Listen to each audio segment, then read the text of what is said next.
16 जुलाई 1945 को दुनिया के पहले परमाणु बम का परीक्षण किया गया था। इसका कोड नेम ट्रिनिटी रखा गया था। इसकी कमान वैज्ञानिक जूलियस रॉबर्ट ओपनहाइमर के पास थी। आखिरी सेकंड तक ओपनहाइमर बुरी तरह नर्वस थे।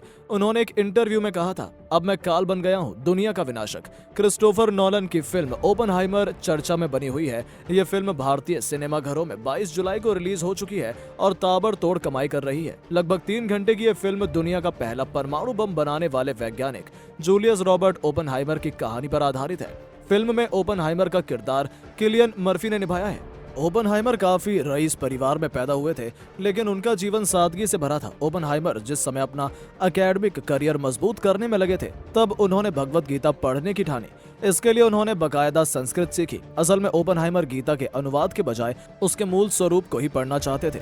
ओपनहाइमर ने गीता के श्लोक का ही जिक्र एक इंटरव्यू में किया था। उन्होंने कहा था, मैं अब काल हूँ जो लोगों का नाश करता हूँ। रॉबर्ट ओपनहाइमर का जन्म 22 अप्रैल 1904 को न्यूयॉर्क में हुआ था। वो जर्मनी से आकर अमेरिका में बसे हुए यहूदी अप्रवासी के बेटे थे। ओपनहाइमर परिवार का कारोबार था, जिससे उन्होंने काफी दौलत शोहरत कमाई। ओपनहाइमर ने 1925 में हार्वर्ड यूनिवर्सिटी से केमिस्ट्री में बैचलर डिग्री हासिल की। इसके बाद 1927 में जर्मनी की गोगिंटन यूनिवर्सिटी से फिजिक्स में पीएचडी की।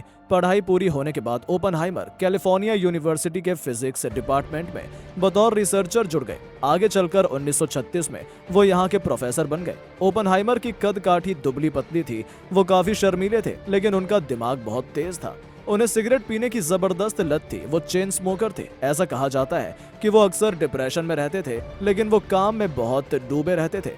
कई बार तो वो अपने काम में इस कदर डूब जाते थे कि खाना खाना तक भूल जाते थे। एक किस्सा है, एक बार उनके एक दोस्त ने डिप्रेशन से उनका ध्यान भटकाने के लिए मजाक में कहा कि वो उनकी गर्लफ्रेंड से शादी करना चाहता है। इस पर ओपनहाइमर इतना गुस्सा हुए कि उन्होंने उसका गला दबाने की कोशिश की। ओपनहाइमर जीवन भर डिप्रेशन में रहे। एक बार उन्होंने अपने भाई से कहा था, मुझे दोस्तों से ज्यादा फिजिक्स की जरूरत है। मैनहट्टन प्रोजेक्ट, ये वो दौर था जब दूसरा विश्व युद्ध शुरू हो चुका था। अक्टूबर 1941 में अमेरिका के विश्व युद्ध में शामिल होने से 2 महीने पहले अमेरिकी राष्ट्रपति फ्रैंकलिन रूजवेल्ट ने परमाणु बम बनाने के कार्यक्रम को मंजूरी दी। मई 1942 में नेशनल डिफेंस रिसर्च कमेटी के चेयरमैन जेम्स बी कॉनेंट ने ओपनहाइमर को फास्ट न्यूट्रॉन की कैलकुलेशन करने के लिए बुलाया। कॉनेंट वही थे जो हार्वर्ड में ओपनहाइमर के लेक्चरर रहे थे। जून 1942 में अमेरिकी सेना ने परमाणु बम प्रोजेक्ट के लिए मैनहट्टन इंजीनियर डिस्ट्रिक्ट बनाया। सितंबर में जनरल डेस्टी ग्रोव्स को मैनहट्टन प्रोजेक्ट का डायरेक्टर बनाया गया। उन्होंने सीक्रेट वेपन लैब संभालने की जिम्मेदारी ओपनहाइमर को सौंपी। ग्रोव्स का यह फैसला हैरान करने वाला था। उसकी 2 वजहें थी। पहली ये कि ओपनहाइमर वामपंथी विचारधारा से प्रभावित थे, और दूसरा कि उनके पास इस तरह के बड़े प्रोजेक्ट को संभालने का कोई रिकॉर्ड नहीं था।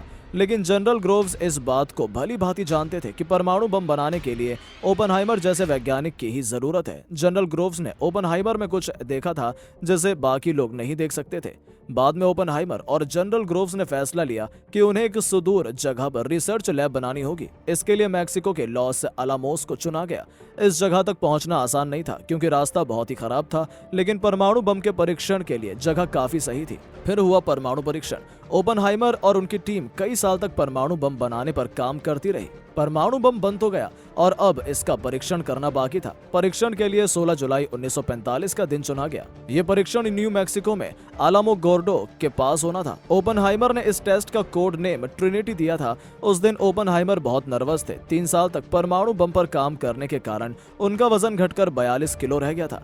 जैसे जैसे धमाके का वक्त पास आ रहा था, वैसे वैसे ओपनहाइमर की शक्ल पर तनाव बढ़ता जा रहा था। आखिरकार जब धमाका हुआ तो सब कुछ धुंधला हो गया। 21 किलोटन टीएनटी की ताकत वाला विस्फोट हुआ। उसका झटका 160 किलोमीटर दूर तक महसूस किया गया।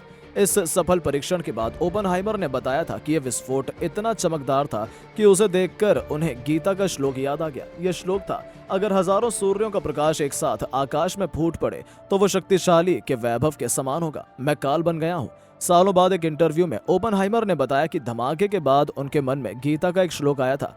यह श्लोक था, मैं काल बन गया हूँ, दुनिया का विनाशक। ओपनहाइमर ने कहा, हम जानते थे कि दुनिया पहले जैसी नहीं रहेगी। कुछ लोग रोए, कुछ हंसे तो कुछ चुप रहे। मुझे उस समय गीता का श्लोक याद आया, जिसमें भगवान श्री कृष्ण राजकुमार अर्जुन को समझा रहे थे कि उसे अपना कर्म करते रहना चाहिए। उन्हें प्रभावित करने के लिए श्री कृष्ण ने अपना दशावतार दिखाया और कहा, अब मैं दुनिया का विनाशक काल बन गया हूँ।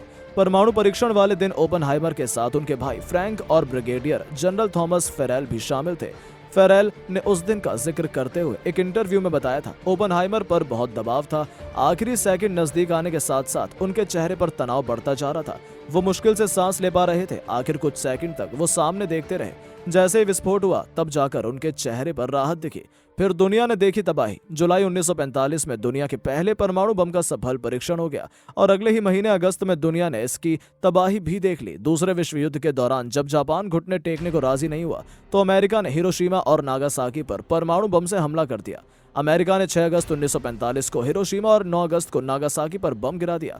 इस हमले में लाखों लोग मारे गए थे, हजारों की चमड़ियां झुलस चुकी थी, कईयों के शरीर में मांस के लोथड़े लटक रहे थे। जब बम गिरा तो जमीन की सतह का तापमान 4000 डिग्री सेल्सियस तक पहुंच गया। मेरे हाथ खून से रंगे हैं। सफल परमाणु परीक्षण के बाद ओपनहाइमर खुश तो बहुत थे। बताते हैं कि उनमें अकड़ भी आ गई थी, लेकिन उनकी यह अकड़ महीने भर में ही खत्म हो गई। जापान पर परमाणु हमले के कुछ दिन बाद 17 अगस्त को ओपनहाइमर ने अमेरिका के तत्कालीन राष्ट्रपति हैरी एस ट्रूमैन से मुलाकात की। इस मुलाकात के दौरान ओपनहाइमर ने ट्रूमैन से कहा, मेरे हाथों पर खून लगाए। इससे ट्रूमैन नाराज हो गए, ऐसा कहा जाता है। ये बैठक यहीं खत्म हो गई। बताया जाता है कि परमाणु हमले के बाद ओपनहाइमर आम लोगों से दूर रहने लगे।